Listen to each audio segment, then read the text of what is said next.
ایک سوال یہ آیا ہے کہ اسلامی سال جو ہے وہ محرم سے کیوں شروع ہوتا ہے، صفر ربیع الاول اس سے کیوں شروع نہیں ہوتا؟ اسلامی سال جسے ہجری سال ہم کہتے ہیں، اصل یہی ہے کہ رسول اللہ صلی اللہ علیہ وسلم جب ہجرت کر کے مدینہ شریف تشریف لائے تھے تو اب اس کو ہجرت کا سال کہنا شروع ہوئے.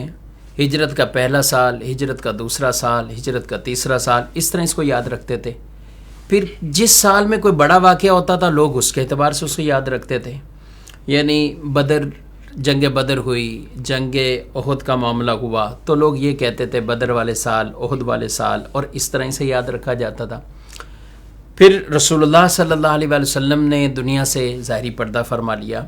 تو اس طرح ہجرت کے سال تو شمار کرتے رہے، گنتی میں یہ تو آتے رہے.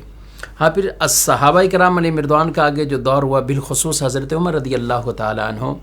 جب آپ لوگوں کو خطوط لکھا کرتے تھے تو پھر آپ کو گورنر یہ کہا کرتے تھے کہ آپ ہم تاریخ بھی لکھیں، اس کے اندر مہینہ کا بھی تذکرہ ہو، اور تاکہ جو حکم نامہ دوسروں تک پہنچے وہ بھی بالکل واضح ہو اور تاریخ کی افادیت کا انکار نہیں کیا جا سکتا. تو بہرحال یہ تو طے تھا کہ ہجرت کے سال یوں شروع ہوئے. اب مہینہ کون سا لیا جائے تو اس میں بعض نے کہا کہ مہینہ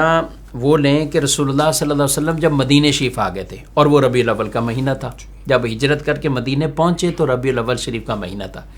تو ربیع الاول کو کہا کہ اس کو لے لیا جائے. اور اس پر بھی صحابہ کرام علیہ مردوان کی مشاورت ہوئی، بالخصوص سیدنا علی رضی اللہ تعالیٰ عنہ، وہ بھی اس مشاورت میں، حضرت عمر رضی اللہ عنہ نے خود ان سے بھی مشاورت فرمائی، حضرت عثمان غنی رضی اللہ تعالیٰ عنہ جو پہلے ہی فرمایا کرتے تھے، اور مشورہ یہ بھی وہ بھی یہ دیا کرتے تھے کہ اپنے سال کو محرم سے شروع کرو، کیونکہ حج کے بعد برکت والا یہی مہینہ، حج سے لوگ واپسی آتے تھے تو اس کو ایک اگلا سال شمار کیا جاتا تھا. اور محرم شریف کو مہینے کو ویسے بھی کئی طرح کی نسبتیں ہیں، اور عاشورہ کے دن کو بالخصوص کئی طرح کی نسبتیں، بڑے بڑے بہت سے ایسے واقعات جو یوم عاشورہ میں ہوئے ہیں. اور پھر امام حسین رضی اللہ تعالیٰ عنہ کی یہ عظیم شہادت والا واقعہ وہ بھی اس مہینے میں اور عاشورہ کے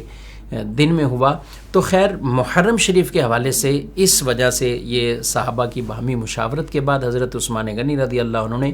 جو کہا کہ حج کے بعد یہ پہلا مہینہ ہے تو سال کا آغاز اس مہینے سے کیا جائے. ایک تو یہ بھی بیان کی گئی تو رسول اللہ صلی اللہ علیہ وسلم ہجرت کر کے ربیع الاول میں تو آپ مدینہ شریف تشریف لائے تھے، لیکن جو ہجرت کی تیاری تھی نا، یہ سب معاملات وہ محرم کے اور وہ اس مہینے سے ہی شروع ہو چکے تھے، تو اس لیے اسی سے ہی ہجری سال کا آغاز وہ کہا گیا ہے.